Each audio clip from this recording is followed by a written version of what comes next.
Hola, buenos días a todos. Desde Russell Bedford les damos una calurosa bienvenida a este webinar donde vamos a estar conversando sobre el impuesto de renta y el impuesto al patrimonio, dos temas que consideramos de suma importancia para nuestros clientes y que realmente están generando unos importantes retos a la hora del cumplimiento.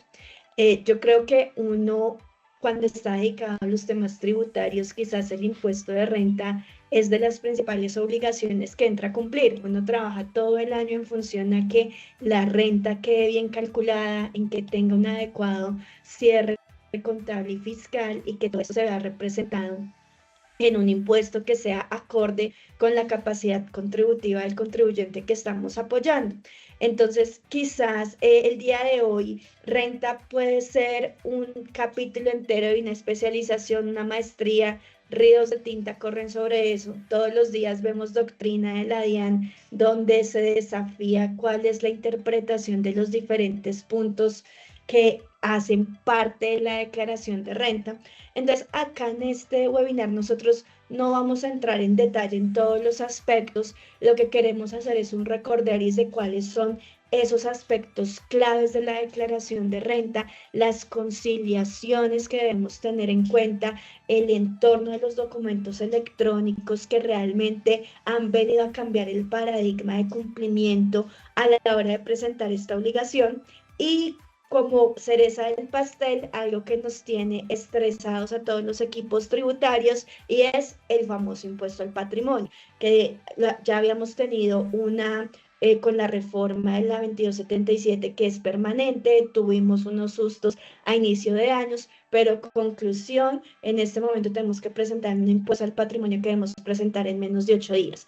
Entonces la idea es que abramos en 3 bloques este webinar. Vamos a estar hablando de la conciliación de patrimonio de cara a la declaración de renta, la conciliación contable fiscal de ingresos, costos y deducciones de cara a la depuración del impuesto de renta y un apartado especial para entender qué fue este galimatías de impuesto al patrimonio que hoy estamos viviendo. Y entonces para esto, con el equipo nacional de Russell Bedford, traemos a 2 tributaristas, ya algunos lo conocen, Angélica María Jiménez, ella es Acting Partner de la Sociedad de Cartagena. Ella es contadora pública, especialista en gerencia de impuestos, tiene estudios en normas internacionales de información tributaria, con más de 21 años de experiencia, ha asesorado a empresas en impuestos, informes financieros, gestión legal, incluyendo procesos de constitución y liquidación, fusión y gestión patrimonial para personas naturales. Entonces, ella ya la han visto en otras oportunidades y hoy nos va a estar acompañando. Y alguien que se está estrenando en estos webinars para que lo conozcan, él es nuestro gerente de impuestos en la oficina de Medellín, Manuel Ramírez Carasquilla. Él es gerente de consultoría tributaria, él es contador público, especialista en políticas y legislación tributaria, con amplia experiencia liderando el área de impuestos de la firma, ha asesorado a múltiples personas jurídicas en el cumplimiento, preparación, información exógena. Su enfoque es brindar una consultoría integral para coordinar los diferentes procesos y tiene una expertise importante en materia de evoluciones de saldos a favor y gestión de autoridades tributarias en las diferentes etapas del proceso de fiscalización. Y pues los estoy acompañando yo, Olga Tapia, socia de impuestos y legal desde la oficina de Bogotá. Entonces queríamos darles esta bienvenida para que estén conectados con nosotros, analicemos estos temas de amplio impacto. Dejemos las preguntas para el final, vamos a tener una ronda de preguntas para que ustedes, nuestros asistentes, nos cuenten cuáles son esos diferentes impactos que se han venido teniendo y pues que conversemos. Los invito a que se queden conectados toda la mañana. Entonces, si quieres, arranquemos, Manuel, con el tema de depuración del patrimonio. Claro que sí, Olga, mil gracias por tu presentación, mil gracias a todos los asistentes, como lo decías, al final es un tema súper importante. Trabajamos durante todo el periodo grabable en función del impuesto de renta y de optimizar este impuesto para que al final los contribuyentes paguen pues de acuerdo con su realidad económica. Entonces, bueno, un gusto estarlos acompañando y entremos entonces en materia. ¿Me pueden confirmar, por favor, si todo en orden con el audio, con la pantalla, con la imagen? Todo en orden, Manuel. Adelante. Listo, súper bien. Entonces, bueno, vamos a conversar en estos minuticos sobre la determinación patrimonial en la declaración de renta, ¿cierto? Pero entonces antes recordemos que hay dos obligaciones un poco simultáneas a la presentación de la declaración de renta que es muy importante recordar y más aún cuando una de ellas ha tenido, digamos, un cambio, ¿cierto? Importante, unos nuevos obligados y es la conciliación fiscal, ¿cierto? Entonces lo primero es mencionar que esto es una obligación de carácter formal que tiene un objetivo, ¿cierto? Tiene un objetivo que es llevar ese control de diferencias entre el marco técnico contable y las disposiciones del estatuto tributario y que están obligados a llevar ese sistema de conciliación todos aquellos que lleven contabilidad, pero solamente algunos de los que cumplan con los presupuestos que están en la norma, pues estarán en la obligación de transmitirlo a través del sistema de información electrónico, ¿cierto? Pero la obligación existe para todos aquellos obligados a llevar contabilidad y la DIAN podrá exigirlo, ¿cierto? Entonces es muy importante mantener este sistema de conciliación fiscal. Aquí hablamos un poco de las generalidades, como bien lo decía, es una obligación de carácter formal que controla esas diferencias que surgen entre las normas internacionales de contabilidad y el estatuto tributario, aplica para contribuyentes del impuesto sobre la renta y que lo deberán transmitir en principio a través del sistema de información electrónico, pues los contribuyentes que obtengan ingresos brutos iguales o superiores a 45.000 UET. Y decía en principio porque recordemos que este año tenemos unos nuevos obligados, ¿cierto? A través de la resolución 246 de 2025, pues ya deberán transmitirlo también a través del sistema de información electrónico a aquellos contribuyentes que consoliden o combinen estados financieros de sus filiales, de sus subsidiarias, de otras entidades, aquellos que también estén inscritos como grupo empresarial o bajo situación de control en el registro mercantil y que esto es independiente del monto de sus ingresos fiscales, ¿cierto? Esta nueva modificación para estos nuevos obligados, pues no importará el monto de ingresos fiscales que hayan obtenido durante el año. Importante recordar que el incumplimiento de esta obligación, pues puede generar, digamos, la sanción por irregularidades en la contabilidad y que la norma en cuanto a su presentación no me pone, digamos, una fecha exacta como tal, sino que la norma dice previamente a la presentación de la declaración de renta, ¿cierto? Entonces, primero hacemos el cargue del formato de conciliación fiscal y posteriormente se hace la presentación de la declaración de renta, ¿cierto? Esto es una obligación complementaria. Vamos entrando ya un poco en materia de activos y aquí surge entonces la segunda obligación simultánea, complementaria, que mencionamos para presentar la declaración de renta, y es la declaración anual de activos en el exterior, ¿cierto? Que están obligados aquellos contribuyentes, desde luego, del impuesto de renta y complementarios, pero también lo mencionamos en este espacio, desde la ley 2277, digamos que se amplió la obligación a contribuyentes de regímenes sustitutivos que, digamos, en principio identificamos el régimen simple de tributación, ¿cierto? Estarán obligados entonces a presentar esta declaración a aquellos contribuyentes que tengan activos en el exterior por un valor superior a 2.000 VT, el equivalente será 104 millones de pesos, y habrá que detallar estos activos, ¿cierto? ¿Cuál es el tipo de activo? ¿En qué jurisdicción se encuentra ubicado? Cuando superen 3.580 VT. Es muy importante recordar que en materia de impuesto de renta hablamos de año gravable 2025, pero en materia de activos en el exterior, pues la norma me dice a 1 de enero, ¿cierto? Entonces a 1 de enero pues será el año 2026 y que el vencimiento será la misma fecha del vencimiento del plazo para declarar respecto de la presentación de la declaración de renta de cada contribuyente o la presentación de la declaración anual consolidada en materia del régimen simple de tributación, ¿cierto? Aquí ya hemos mencionado entonces las dos obligaciones simultáneas, que era algo con lo que queríamos iniciar, que hay que tener en cuenta en esta temporada de declaración de impuestos sobre la renta. Luego entonces pasemos a analizar, ¿cierto?, componentes de ese patrimonio que llevamos a la declaración de renta. Como bien lo decía Olga al inicio, digamos, ojalá pudiésemos tener un seminario súper extenso de impuestos de renta de personas jurídicas, que indudablemente tendríamos mucho por abordar, pero aquí el espacio es muy concreto, entonces vamos a mencionar unos tips y consideraciones importantes de la determinación del patrimonio. El primero, vamos a hablar del efectivo, equivalentes al efectivo, y vamos a darle un enfoque de saldos en cuenta en moneda extranjera, ¿cierto? Nosotros sabemos por norma que el valor patrimonial de las cuentas bancarias pues será en principio el saldo en el último día del año, periodo gravable, ¿cierto?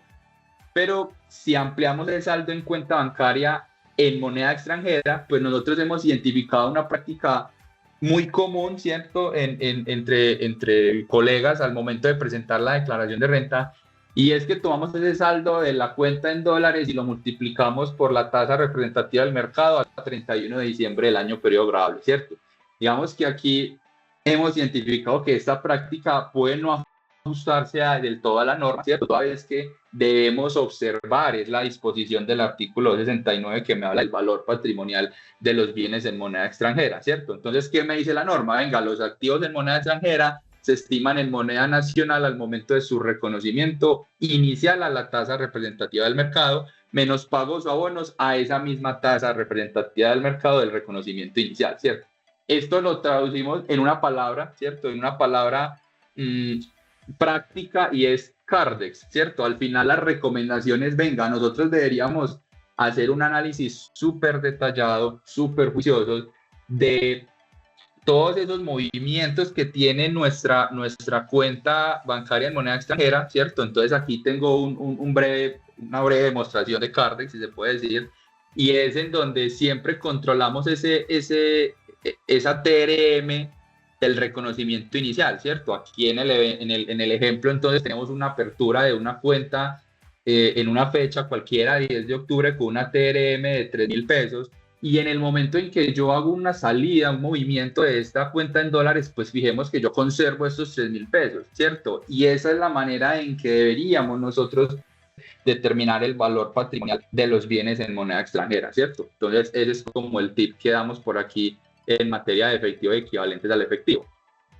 Pasemos también por acá, por ejemplo, a las cuentas por cobrar, ¿cierto? Cuentas por cobrar que tienen muchas veces un componente de estrategia tributaria por todo el tema del deterioro, del castigo de cartera y demás. Entonces, lo primero es, vamos a hablar un poco de las deudas de difícil cobro, ¿cierto? De esa provisión cartera que llamamos de pronto de una manera más coloquial. Y hay una aclaración importante, y es: no hay deudas de difícil cobro entre empresas o personas con vinculación económica, ¿cierto? Eso lo dice la norma de manera expresa. En ocasiones puede que lo pasemos por alto, pero cuando estemos, digamos, frente a cuentas por cobrar entre contribuyentes con algún tipo de vinculación económica, pues no será aplicable esta connotación de difícil cobro, ¿verdad? Luego entonces tenemos los dos métodos, ¿cierto? Un método de provisión individual, una cuota de 33% para aquella cartera que tenga más de un año de vencida. Luego hablamos también de una provisión general, ¿cierto? Cuota del 5% para más de 3 meses, cuota del 10% para más de 6 meses y el 15% para más de un año, ¿cierto? Pero entonces hay una pregunta, y es: ¿será acaso que yo puedo combinar ambas, ¿cierto? ¿Será que yo puedo llevar este deterioro de cartera un poco a un modelo mixto, ¿cierto? Tenemos en este caso esta doctrina de la DIAN, ¿cierto? Doctrina de la DIAN, es desde luego un poco antigua, pero que tiene aplicación aún, y es: se puede tomar en un mismo año para unas deudas la provisión general y para otras deudas la provisión individual, ¿cierto? Al final, ¿qué dice la doctrina? La ley no lo obliga al contribuyente a provisionar todas las cuentas por cobrar con un determinado sistema en forma excluyente, ¿cierto? Entonces, en consecuencia, yo podría analizar: ok, yo tengo esta cuenta por cobrar con este cliente, la puedo provisionar bajo el método individual, y tengo estas otras cuentas por cobrar con esos otros clientes que las puedo deteriorar o las puedo considerar de difícil cobro bajo el modelo general, ¿cierto? Lo cual se traduce al final en un modelo mixto que vale la pena revisar, ¿cierto? Porque puede que ahí se logre, digamos, una eficiencia desde la deducción que da este método, ¿cierto? Y hay digamos, un tip o una recomendación, y es: hay que hacer un análisis particular, ¿cierto? Porque a veces decimos, vamos a deteriorar cartera, ¿cierto? Vamos a deteriorar la cartera, necesitamos optimizar el impuesto, entonces vamos a hacer deterioro de cartera. Pero recordemos que eventualmente, si este cliente, ¿cierto?, me paga en un periodo posterior, pues esto podrá originar un tema ahí de renta líquida por recuperación de deducciones, Entonces la invitación es, venga, no hagamos una provisión individual o general simplemente por hacerla, ¿cierto? Hagamos un análisis específico en donde consideremos si verdaderamente ese cliente, aun cuando ya tenga, digamos, su cartera vencida, pues si verdaderamente el cliente es de difícil cobro o a pesar de que está vencida, él me va a pagar, ¿cierto? ¿Qué también puede pasar? Puede que uno lo haga siendo consciente de la renta líquida por recuperación de deducciones y uno diga, no, sí, vamos a hacer el RTE este año porque este año requiero por situaciones particulares esa deducción este año y en un periodo posterior, pues listo, soy consciente de que va a generar una renta por recuperación de deducciones si el cliente realiza el pago. Pero acá el mensaje es, hagámoslo consciente y hagamos un análisis particular pues para cada caso, ¿cierto? Luego, siguiendo con las cuentas por cobrar, podemos ya pasar, a pasar de tema no a las deudas de difícil cobro, sino a las deudas manifiestamente perdidas, ¿cierto? Entonces, desde la norma, desde el estatuto tributario me dice, venga, son aceptables como deducción las deudas manifiestamente perdidas siempre que exista la deuda, se justifique su descargo y se haya originado en una actividad productora de renta, ¿cierto? Hay una sentencia interesante, por acá tengo el número 23186 de 2020, en donde se analiza todo este tema de la deducción por deudas manifiestamente perdidas y al final, digamos, después de los argumentos y dar lectura a la sentencia, la sala concluye algo y es, venga, para este caso no hay una tarifa legal probatoria, ¿cierto? Luego, lo que deberá hacer el contribuyente es demostrar por medios conducentes, por medios idóneos, que permitan, de acuerdo con el criterio comercial, pues determinar, concluir que esa deuda es efectivamente incobrable, ¿cierto? Y luego hay unos ejemplos que en la práctica se han aceptado y es un informe de un abogado que justifique o que aconseje, digamos, dar de baja esa obligación, la demostración de insolvencia del deudor y la demostración de las gestiones de cobro realizadas, ¿cierto? Entonces, muy importante aquí el mensaje es, logremos, ¿cierto? Logremos reunir material probatorio suficiente, idóneo para demostrar esas deudas que definitivamente vamos a considerar incobrables, ¿cierto? Luego, hay un requisito que voy a dejar aquí, digamos, para el análisis y desde el reglamentario, ¿cierto? Y es, cuando uno mira el reglamentario, el 1625, me habla de se haya tomado en cuenta al computar la renta declarada en años anteriores. Entonces, hacemos un ejercicio numérico súper práctico en donde yo vendí 100, ¿cierto? 100 pesos, pues yo esos 100 pesos puede que yo genere un IVA de 19 pesos y entonces al final mi cartera, ¿cierto? Mi cartera real va a ser de 119, ¿cierto? Omitiendo un poco de retención en la cuenta y demás. Entonces cuando la norma dice que se haya tomado en cuenta al computar la renta, ¿cierto? ¿Será acaso que yo debo castigar, ¿cierto? Los 100 pesos que al final son mi ingreso y es lo que yo tengo en cuenta para computar la renta del año, ¿cierto? ¿O será acaso que yo voy a dar de baja por deuda manifiestamente perdida los 119, que es el total, digamos, de cartera que yo tengo, ¿cierto? Es interesante ese análisis que uno puede plantear desde la lectura del reglamentario, ¿cierto? Pero bueno, lo dejo aquí como para la reflexión y también invitando a hacer un análisis particular en cada caso. Pasemos al tema de inventario, ¿cierto? ¿Cuál es el enfoque aquí de inventario? Disminución del inventario, ¿cierto? Entonces, recordemos que es posible disminuir el inventario, en consecuencia, reconocer un costo, una deducción, ¿cierto? Por dos vías, ¿cierto? Que vamos a mencionar. Uno es cuando hay un faltante, ¿cierto? Es muy importante aquí cumplir con los requisitos de la norma y se trata de un faltante, siempre debe haber un faltante, ¿cierto? Yo comienzo a vender algo y luego cuando calculo la diferencia entre lo que tenía antes y lo que vendí, pues hay un faltante, ¿cierto? Siempre tiene que haber un faltante y es aquel faltante que se origine por un inventario de fácil destrucción o pérdida, ¿cierto? No se incluyen robos aquí en este caso y será del 3% del inventario inicial más las compras, ¿cierto? Esa partecita que yo puedo llevar como costo de deducción. Luego, en caso tal de fuerza mayor o caso fortuito, pues probablemente se acepte una mayor deducción, ¿cierto? Luego, habrá otro escenario en el cual yo puedo acceder a una deducción vía, digamos, inventario y es bajo el criterio de obsolescencia del artículo 129, en donde lo resumimos en pérdida, desuso o falta de adaptación de un bien a su función propia, o también puede ser por un cambio de condición física o económica. Digamos que la primera parte de la norma se alusiona a lo que uno normalmente considera como obsoleto, ¿cierto? No, eso ya no me sirve, ¿cierto? Ya no lo puedo vender porque es que ya no es útil. Pero también habrá otros escenarios, ¿cierto? Como un cambio de las condiciones físicas o económicas del mercado que también hagan parte del criterio de obsolescencia. Aquí la norma me pone un requisito y es, venga, tiene que tener un documento en donde por lo menos conste la cantidad del inventario, la descripción de ese inventario, cuál fue su costo, por qué considera usted que es obsoleto y la firma del responsable de la destrucción, ¿cierto? Que también queremos aquí mencionar con el inventario, importante. Es posible, o a ver, ¿cómo lo formulamos? A ver, es posible que ese inventario, si yo lo vendo después de 2 años, ¿cierto? ¿Qué pasa ahí? ¿Será que habrá ganancia ocasional o qué será ahí? Entonces, en pronunciamientos recientes, lo que se ha dado a entender, ¿cierto? Es, venga, depende de la clasificación inicial, ¿cierto? Depende de la naturaleza del activo, de los que están establecidos en el artículo 60, artículos movibles que serán aquellos destinados a ser enajenados dentro del giro ordinario del negocio, y aquellos activos fijos pues son los que no se van a destinar a enajenarse, ¿cierto? Entonces, si la naturaleza de mi activo es que es inventario, ¿cierto? Que yo lo voy a vender, pues así yo lo venda con posterioridad a los 2 años, esto no va a generar un ingreso por ganancia ocasional, esto va a generar una renta ordinaria, porque es que de entrada la ganancia ocasional, dice la norma, son activos fijos poseídos por 2 o más años, ¿cierto? Si mi activo es movible porque está destinado a enajenarse dentro del giro ordinario de negocios, pues siempre deberá entonces originar una renta ordinaria, ¿cierto? Pasemos a propiedad, planta y equipo. En materia de propiedad, planta y equipo, ¿cuál es el enfoque, cierto? Hay algo importante, y es, nosotros a veces en la práctica hablamos de vida útil contable y vida útil fiscal, ¿cierto? ¿Será que desde el lenguaje, desde la norma, existen 2 vidas útiles, ¿cierto?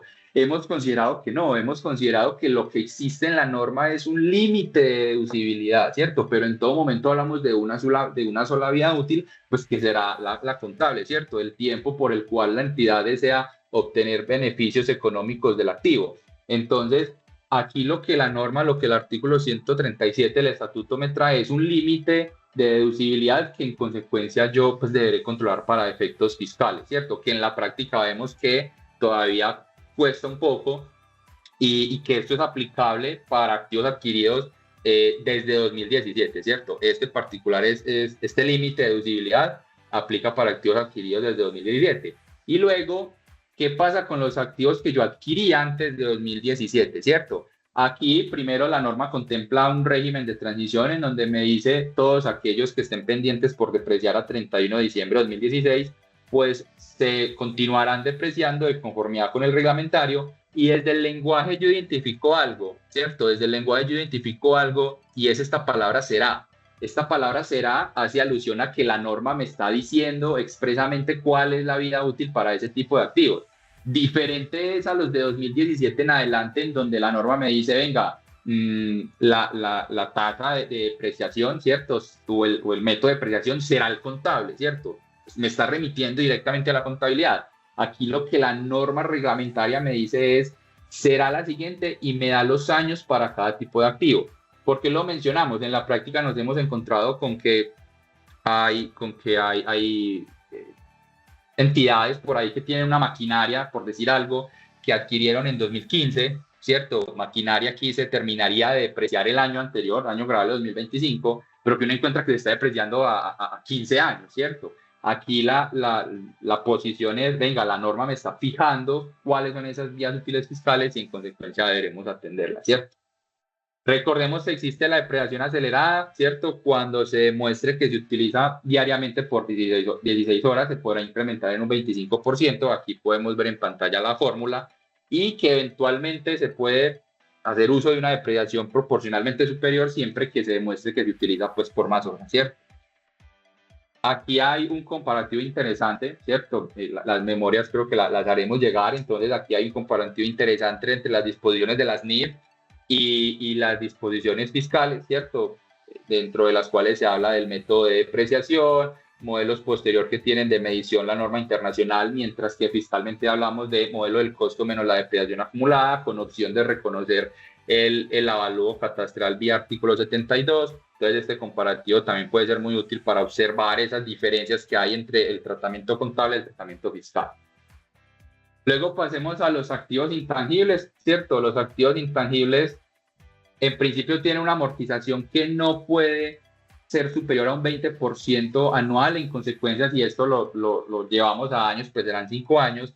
Y aquí, ¿cuál es el enfoque? Particularmente dos que me llaman mucho la atención con los que nos hemos encontrado en la práctica, y es, venga, ¿qué pasa con las mejoras en propiedad ajena, cierto? Las mejoras en propiedad ajena se deberán amortizar por el término de duración del contrato sin que exceda 20% anual. Pero entonces, ¿qué pasa si el contrato es a 3 años, cierto? Yo cómo amortizo algo por 2 años más, sabiendo que el contrato era 3 años, ya no lo tengo, entonces ¿yo qué hago ahí, cierto? Me toca extender 2 años más la amortización. Y aquí digamos que la respuesta o el tip que hemos encontrado es, hay dos argumentaciones, digamos que ambas son totalmente válidas, y una es, venga, justifiquémoslo un poco bajo el criterio de obsolescencia que hacía énfasis hace algún momento, y es esa mejora en propiedad ajena podrá considerarse obsoleta, ¿cierto? Y no obsoleta porque es que esté mala y ya no funciona, ¿cierto? No, obsoleta porque recordemos que el artículo 129 me da también la posibilidad de considerar como dentro del concepto de obsolescencia aquellos cambios económicos, y si hubo un cambio económico, un cambio de mercado que no permitió la renovación del contrato, pues podrá caer dentro del concepto de obsolescencia.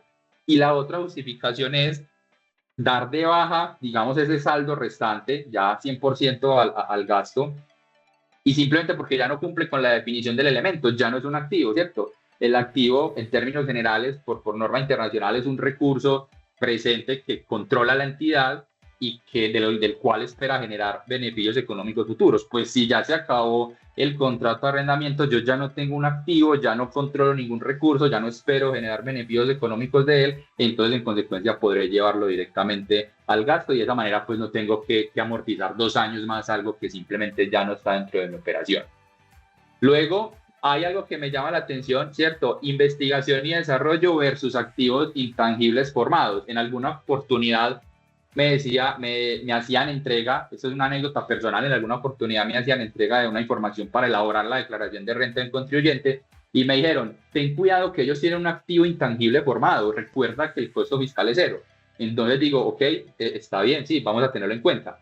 Al revisar un poco más a detalle esta información para esta declaración de renta, concluimos que sí estaba formándose algo internamente, pero estaba formándose bajo la figura de inversión del artículo 74-1, porque era desarrollando una plataforma que posteriormente se le iba a dar una explotación económica por parte del contribuyente. Y aquí hay una diferencia importante, porque esa sí tiene un costo fiscal, que son aquellas erogaciones asociadas al proyecto, y se podrá amortizar cuando se termine esa fase o ese proyecto de investigación, desarrollo e innovación.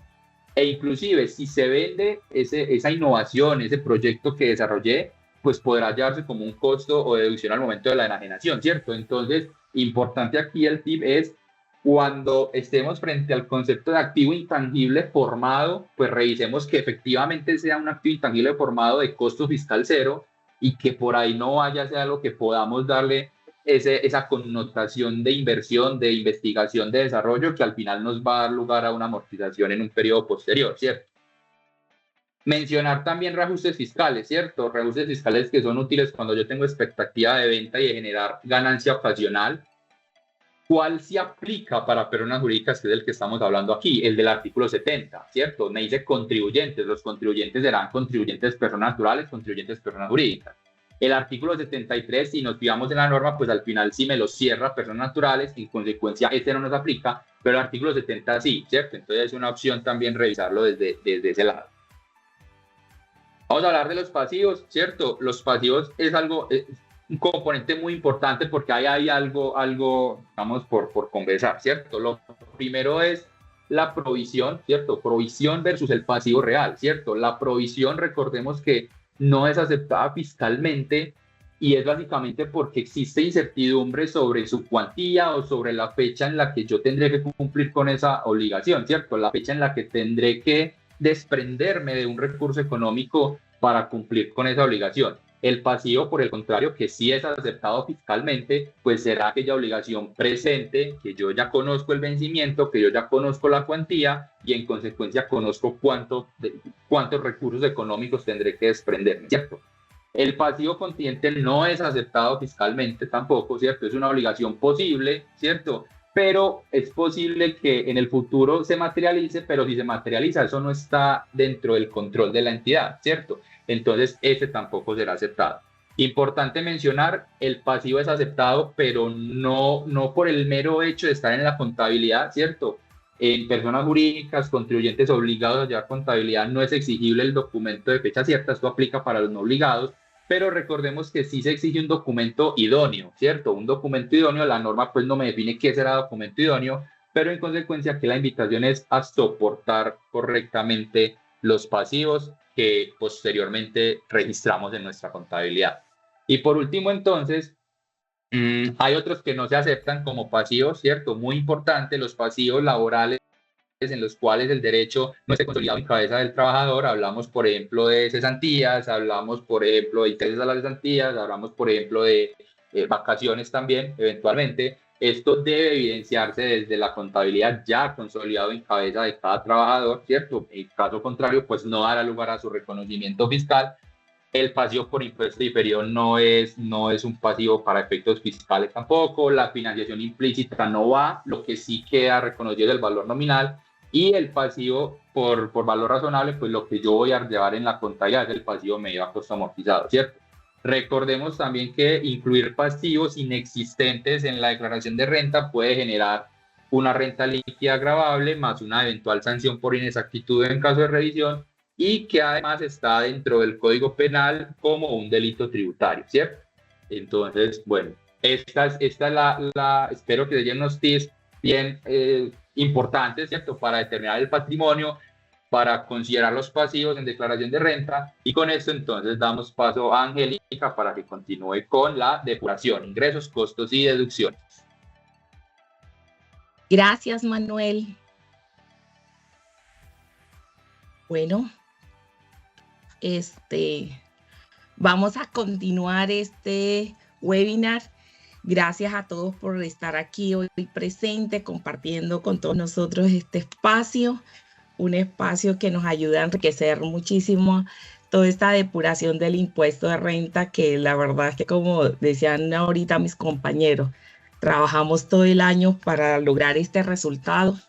Y me toca hoy trabajar esta parte de la realización del ingreso, los costos, gastos, que es al final quien determina cuál va a ser el dato final para ese cálculo del impuesto que sea razonable para la contribución del impuesto de renta. Entonces, vamos a iniciar por una de las partes más importantes, la realización del ingreso. Y en la realización del ingreso, determinemos algo muy importante que dice el artículo 28. Y el artículo 28 del Estatuto Tributario habla expresamente de que todos los ingresos realizados fiscalmente serán los mismos devengados contablemente en el periodo gravable. Aquí, cuando estamos en esa realización de los ingresos, mire, esta es una de las partes de la composición que debemos de estar validando muy detenidamente a la hora de definir cuáles son mis ingresos fiscales. Y este artículo 28 también indica que, bueno, hay unos casos especiales. ¿Cuáles son esos casos especiales cuando vamos a determinar si realmente estamos frente al ingreso? Y son esos dividendos y participaciones. Porque los dividendos y participaciones, si bien es cierto, se pudo haber generado la reunión de asamblea de máximo órgano social y no se aprobó decretar los dividendos, pero entonces vamos a revisar el acta y el acta dice, sí, vamos a decretar los dividendos, y en ese momento cuando se decreta los dividendos y se aprueba esa distribución, en ese momento cuando está en calidad de exigible, y ahí es en el momento que se define que son ingresos tributarios. También tenemos otros casos especiales y es la venta de bienes inmuebles. ¿Y cuándo se considera realmente que hay un ingreso por venta de bienes inmuebles? Se indica en el artículo 27, que es en el momento que existe la fecha de la escritura, cuando realmente se haya hecho la transferencia del bien inmueble. Hay unos casos especiales establecidos en el artículo 28 y esos casos especiales no vamos a ser muy ceñidos en este momento, pero debemos de revisar también esos casos especiales establecidos en el artículo 28. También tenemos unos ingresos por diferencia en cambio y sí debemos de darle mucha revisión a este cálculo y decía ahorita Manuel en su intervención, en el cálculo por diferencia en cambio, que es uno de los cálculos que debemos de tener ese CARDES bien identificado para poder identificar cuáles son todos esos pasivos y esos activos representados en monedas extranjeras y que al final nos va a dar el reconocimiento de toda la variación de la TRM. ¿Qué pasa cuando no llevamos un buen CARDES de esta diferencia en cambio? Vamos a tener una afectación en el impuesto de renta calculado, porque aquí en esta diferencia en cambio debemos de tener cuál es la diferencia en cambio realizada y cuál es la diferencia en cambio no realizada. Recordemos que cuando tenemos una diferencia en cambio realizada tenemos un efecto directo en el impuesto de renta que vamos a calcular. Pero cuando tenemos un ingreso por diferencia en cambio no realizado nos va a afectar dos cálculos importantes cuando vamos a realizarlo. El impuesto mínimo, que es uno de los impuestos que hoy en día nos está afectando demasiado con el ingreso por diferencia en cambio no realizado, como el impuesto en el impuesto diferido. Entonces, realicemos muy bien ese CARDES.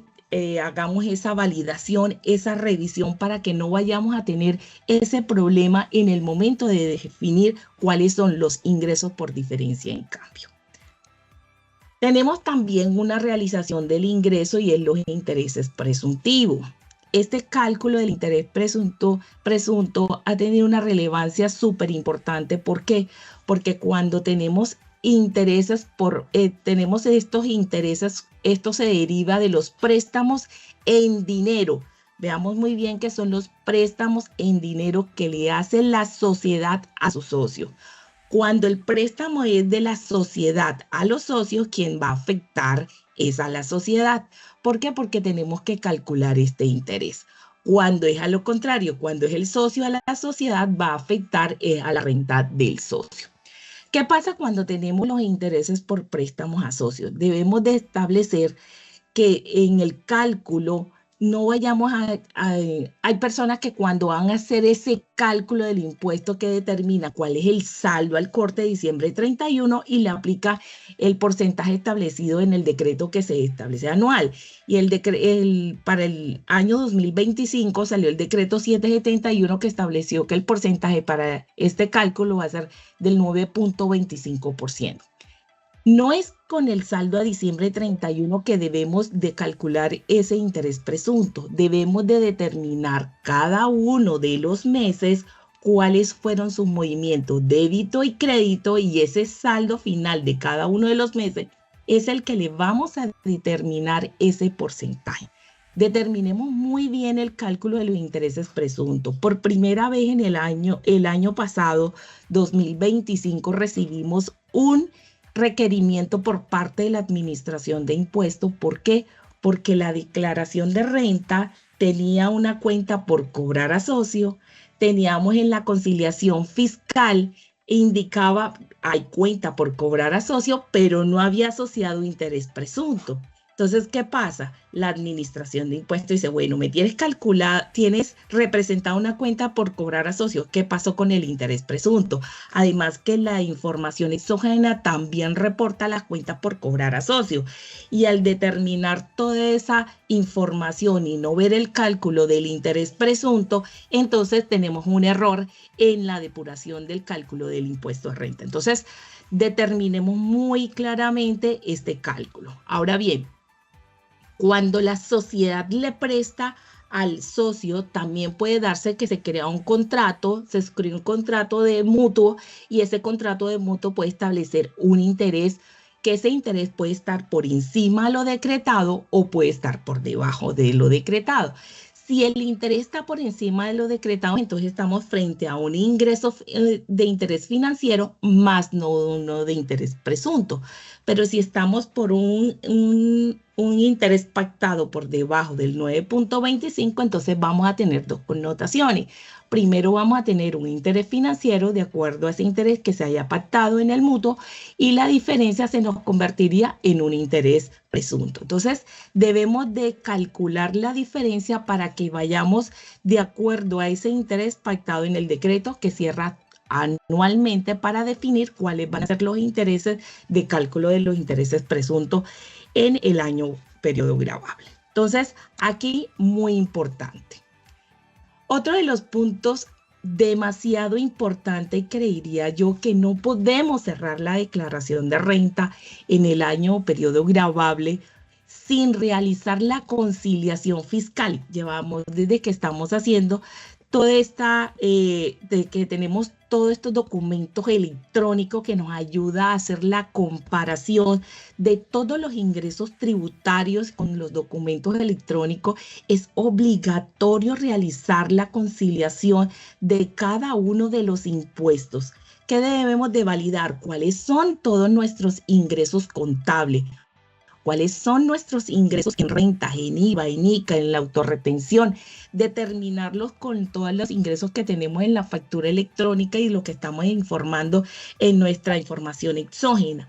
Al identificar cada uno de estos ingresos, nosotros tenemos que indicar, bueno, si yo tengo estos ingresos contables, pero no tengo estos facturados electrónicamente, ¿cuáles son aquellos que no pasaron por la factura electrónica? Y esa variación, esa diferencia debemos de tenerla plenamente identificada. Como por ejemplo ahorita que estamos hablando del interés presunto. El interés presunto es un ingreso fiscal, no es un ingreso contable. Y si empezamos a hacer la variación tenemos una diferencia, porque este ingreso no pasa por la factura electrónica cuando hablamos del interés presunto como tal. Entonces, estas variaciones las tenemos que tener súper identificadas. Señores, no cerremos declaración de renta sin hacer esta conciliación. Nos hemos encontrado donde ha llegado clientes donde tienen requerimientos de la administración de impuestos porque simplemente no se hizo esta conciliación y la administración de impuestos dice, tienes una variación entre los ingresos contables, tienes una variación entre los ingresos facturados de manera electrónica. Entonces, hagamos el ejercicio antes de realizar los cierres de nuestros ingresos y sobre todo que también validemos los ingresos de las autorretenciones. Los ingresos de las autorretenciones a veces también tenemos un error porque no se hace la respectiva conciliación y en la autorretención ahí llegamos a tener unas variaciones. Entre los ingresos de las autorretenciones es importante que todas las ventas de los activos fijos generan un ingreso de la autorretención por el total de la venta de los activos fijos y no por la utilidad que genere la venta de los activos fijos. Entonces, es nuestra invitación de este reconocimiento, de esta validación de todo lo que tiene que ver con los ingresos. Ahora hablemos un poco de la realización de los costos y gastos. Así como tenemos una conciliación de todos nuestros ingresos y nuestros gastos, también hagamos una conciliación de los ingresos, perdón, también vamos a hacer una conciliación de toda la realización de los costos y gastos. Y existe también una definición general y es que todos los costos y las deducciones realizadas fiscalmente serán todos los costos y gastos devengados contablemente dentro del periodo gravable. Ahora bien, que fiscalmente tengamos que hacer la depuración para que existan los gastos que sean deducibles y que cumpla con todos los requisitos señalados, pero esto debemos de tener cuáles son todos nuestros gastos contables que nos dé la realidad financiera de nuestros estados financieros. Ahora, también podemos identificar que dentro del periodo gravable tenemos unos costos y unos gastos que estos fueron sujetos a una contabilización, a una realización del gasto, pero que no están soportados en el momento con la factura o el documento equivalente, sino con fecha posterior.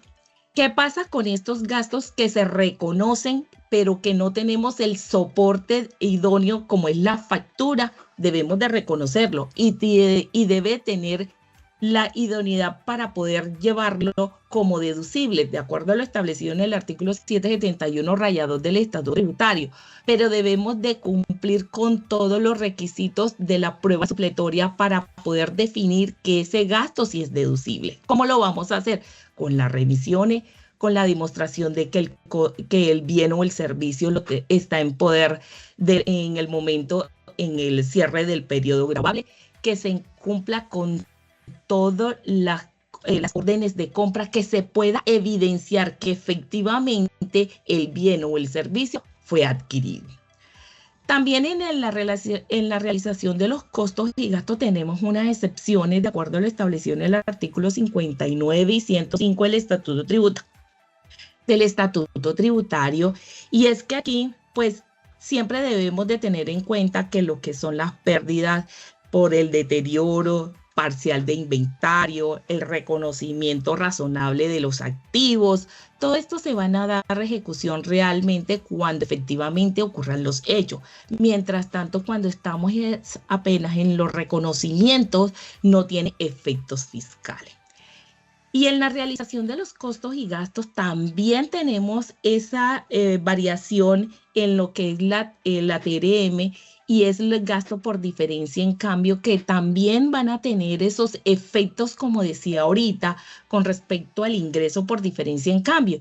Y es que debemos de llevar también la correcta contabilización de cuál es la diferencia en cambio, cuáles son las diferencias en cambio realizable y no realizable. Aquí debemos de llevar, y somos insistentes a la hora de indicar que debemos de llevar ese CARDES que nos ayuda a determinar todas esas transacciones que tenemos por diferencia en cambio, que nos ayuda a determinar correctamente nuestros impuestos.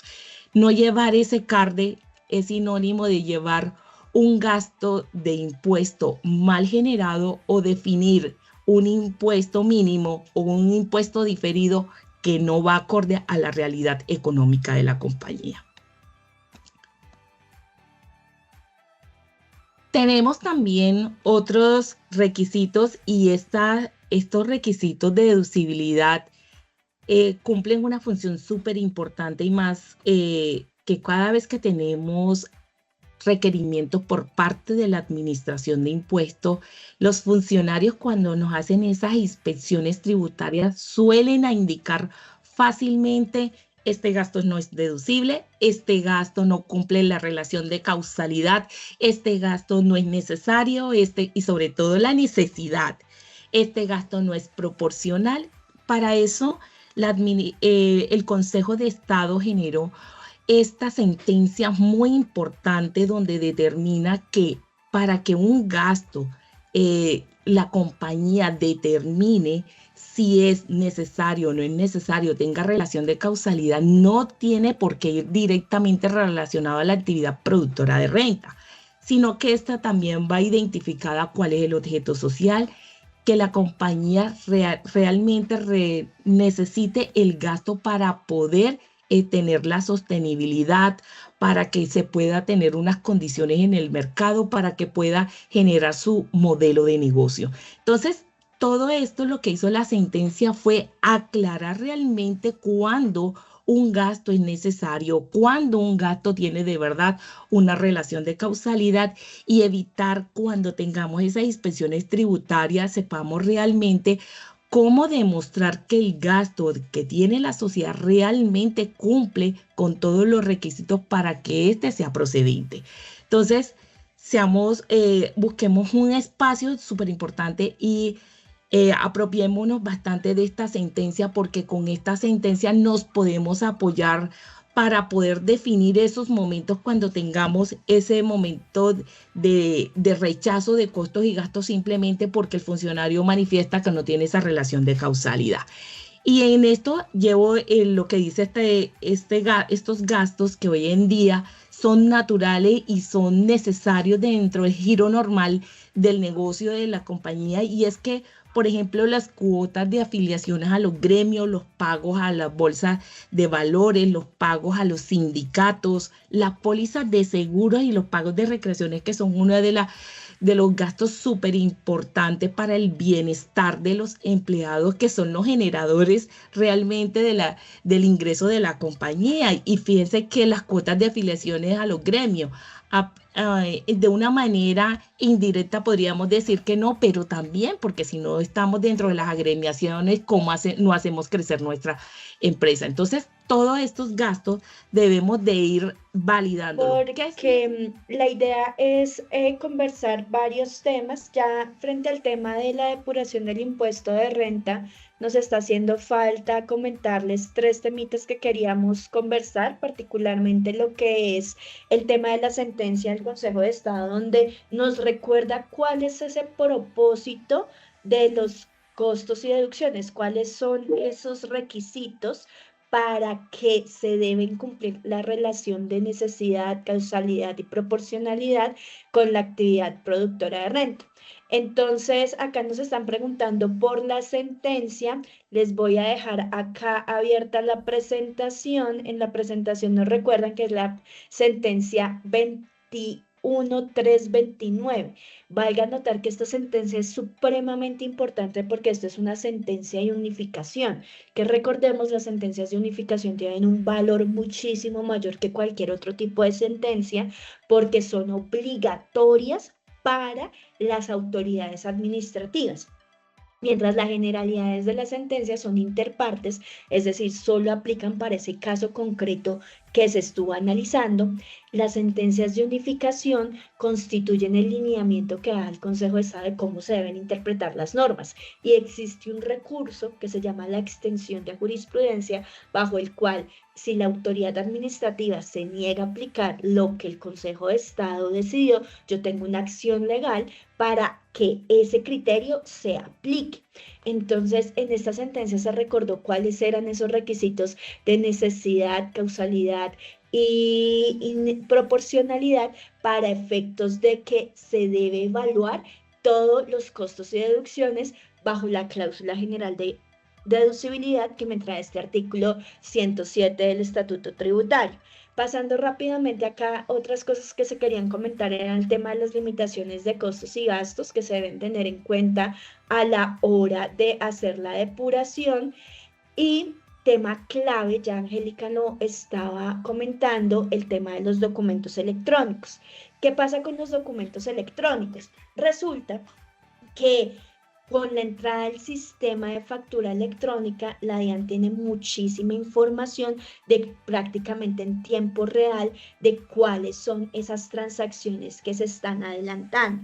Entonces, lo que nosotros en la firma recomendamos realizar es una conciliación de todos los documentos electrónicos que se han transmitido para efecto de validar cuál es el estado de estos documentos y si cumplen los requisitos para que se entiendan como soportes idóneos de costos y deducciones. Particularmente, tenemos que, por regla general, todo costo de deducción debe estar soportado por una factura electrónica, salvo algunos casos especiales donde me piden unos documentos adicionales para ese soporte de costos o deducciones.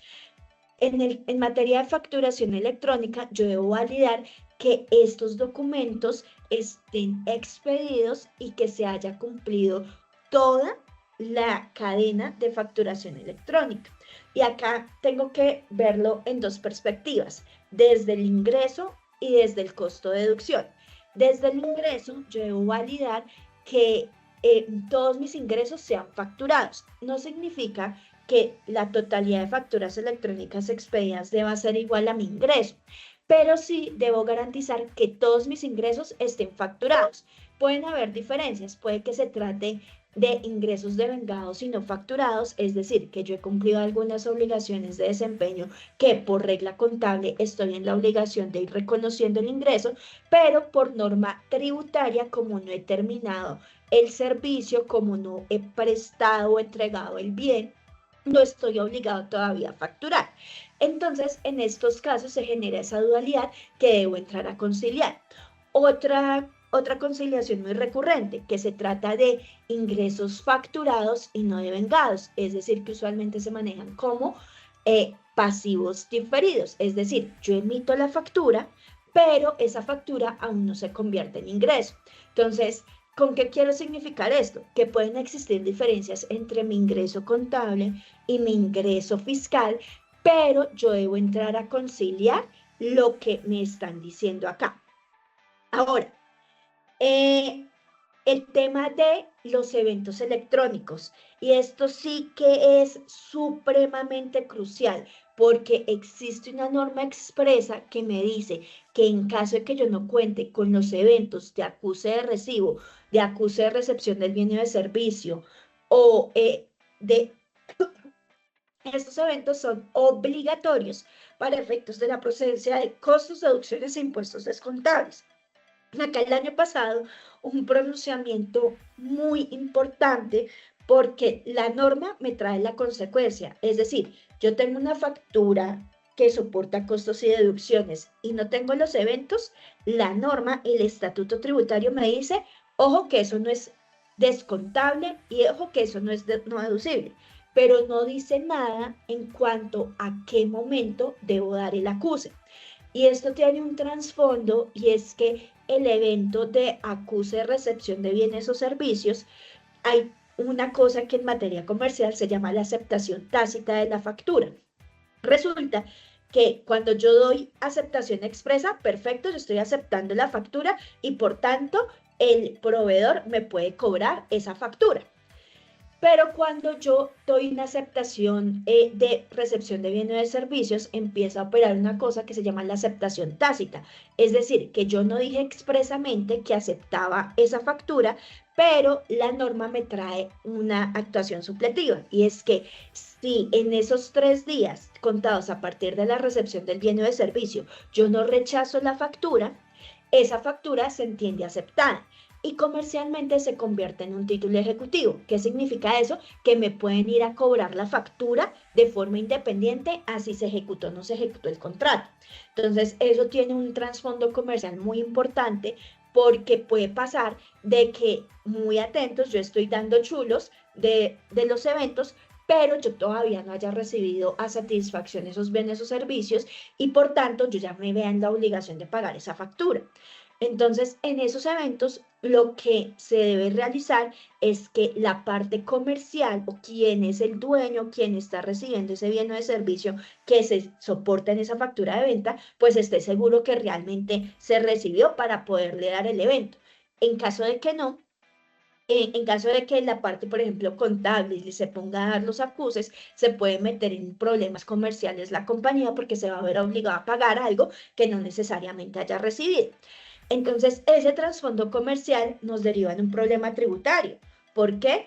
Porque, ojo, que si tenemos ese problema de los eventos, no vamos a poder tomarlo como costo de deducción. ¿Y a qué viene ese cuento? De que el año pasado salió una sentencia donde me aclararon eso. Ojo que la norma te dice que es obligatorio tener los eventos, pero no te dice el cuándo.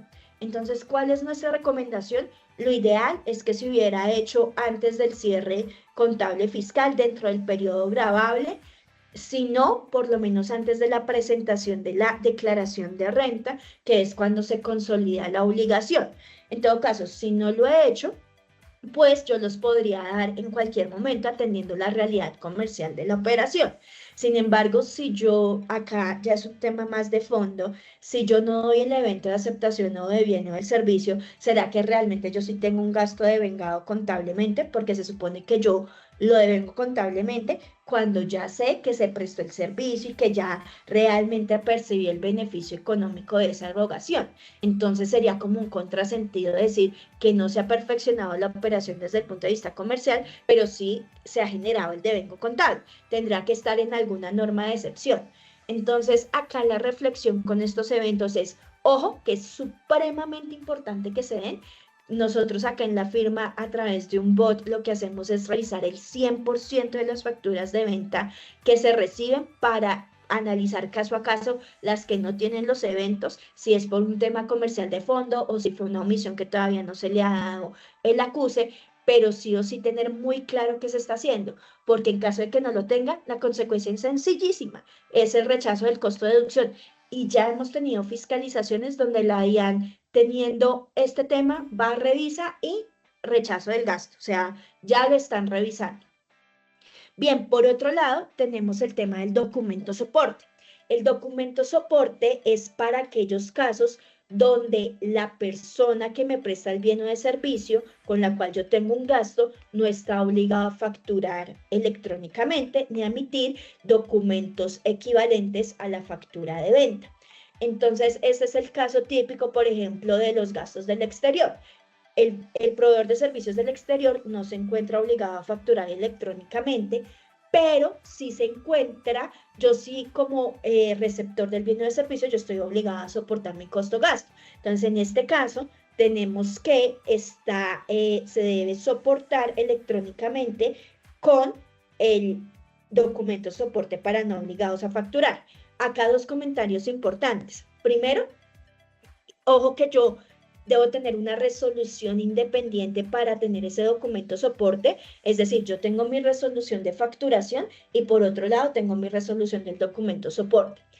Y el otro tema muy importante es en qué momento es oportuno presentar ese documento soporte.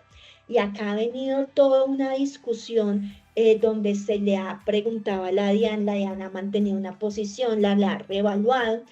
¿Y qué es eso? Cuando uno ve la resolución que estableció el documento soporte, me decía que yo la debo transmitir en el momento de la operación y que cuando tengo varias operaciones con un mismo proveedor, puedo hacerlo a la semana siguiente. Por ejemplo, si yo tuve lunes, martes y miércoles operaciones con ellos, yo debo consolidar todas esas operaciones y mandar el documento soporte el viernes. Entonces, basados en eso, había una primera interpretación donde la DIAN decía, ojo, que si usted no lo transmitió de forma extemporánea, ese gasto es no deducible. Y pues, claro que eso era supremamente problemático, porque dime si uno, por ejemplo, se va de viaje un mes, va y paga el hotel, va y paga los viáticos, uno cuando vuelve a la oficina, cuando vuelve a la oficina es que hace su reembolso de gastos. Entonces, cuando hace el reembolso es que presentaba esos documentos soportes. Entonces, eso es un problema bastante complicado de administrar porque basados en esa interpretación, pues yo tenía altas probabilidades que transmitiría de forma extemporánea el documento soporte. Luego vino este decreto, el 442 del 2022, y amplió y aclaró. Ojo que la primera que les mencioné era una resolución, es decir, menor nivel jerárquico en materia de jerarquía normativa, porque recordemos bien en las resoluciones, por encima de los decretos y por encima de las leyes. Entonces, acá vino un decreto en el 442 y me dijo que se podría realizar en el tiempo que cuando yo fuera a realizar esa operación. Entonces, acá me fue más flexible en cuanto a la oportunidad para transmitir ese documento de soporte para no obligados a facturar. Sin embargo, la DIAN dijo en un concepto donde me dijo, ojo señores, mire que acá no, este decreto no me estableció un plazo en especial, simplemente y el plazo está regulado en la resolución. Acá simplemente me dijo que no había un plazo específico para la transmisión. Entonces acá un contrasentido, se presentó un recurso de reconsideración contra esa doctrina y la doctrina que actualmente está vigente es que me dice, miren que tenemos un tema para las facturas electrónicas. Ya Manuel nos comentaba algo. Ojo que cuando yo tengo gastos de vengados no facturados, yo tengo la posibilidad de tomar el gasto en el momento del devengo contable, por ejemplo en el 2025, así la factura me llega en el 2026. Entonces lo que se le decía a la DIAN es, señores DIAN, mire que si eso se permite para las facturas electrónicas, ¿por qué no se va a permitir para los documentos soportes con no obligados a facturar? Sí, recordemos, el documento soporte hace parte de ese gran sistema que se llama factura electrónica, que ese sistema de facturación electrónica tiene la factura electrónica, los documentos equivalentes, el documento soporte con no obligados a facturar y la nómina electrónica. Entonces, ¿cómo así que en documento soporte que hace parte del sistema de factura electrónica, usted me dice que no es posible aplicar esa norma? Entonces, salió una doctrina de reconsideración donde la DIAN admitió la posibilidad de que el documento soporte se transmita en un periodo diferente, o sea, que sea deducible lo devengado hacia el documento soporte se transmita en un periodo posterior. Entonces, esto es supremamente interesante. Sin embargo, la recomendación es, de nuevo, si tenemos documento soporte con obligados a facturar, que se transmita en el momento en el cual se está teniendo la operación, en todo caso antes del cierre contable y solo en casos excepcionales donde yo pueda demostrar esa diferenciación. No es que miren que el documento soporte me llegó en enero, pero era un gasto de diciembre. Como ese me lo expidió el proveedor en enero, venga que yo por eso mismo fue que transmití mi documento de soporte en enero, y no que venga que yo tenía todo en diciembre y fue por descuido mío que no lo transmití, porque pues nos dejan en una posición compleja de pelea con la administración, y pues en estos temas es mejor no pelear, sino tener todas las cosas en orden, a pesar de que pues tendría argumentos para poder sustentar esa deducibilidad. Y finalmente el tema de nómina electrónica. Los cruces que hemos visto que se están haciendo es que la totalidad del gasto por concepto de salarios, prestaciones y todos los rubros que tienen que ver con la nómina, el gasto contable lo revisan en contra de todos los documentos de nómina electrónica transmitidos. Entonces, si esto no hace match, debe generarse o hay una ruta de fiscalización específica para determinar que las diferencias sean no deducibles. Sin embargo, acá existen algunos eventos que están en nómina electrónica, pero que no necesariamente están reflejados dentro de los gastos de nómina electrónica. Ejemplo típico, lo que tiene que ver con pagos a terceros. Entonces, esos pagos a terceros sí están reflejados en nómina electrónica, pero usualmente están en un gasto independiente que no me afecta los gastos de personal dentro de mi balance. Entonces, ¿cuál es la recomendación acá? De nuevo, conciliación. Venga, que esto fue lo que yo transmití en nómina electrónica, este es mi gasto de personal, y esas diferencias, el por qué no se están sustentando y cuál es el soporte de esos gastos que no están documentados en nómina electrónica.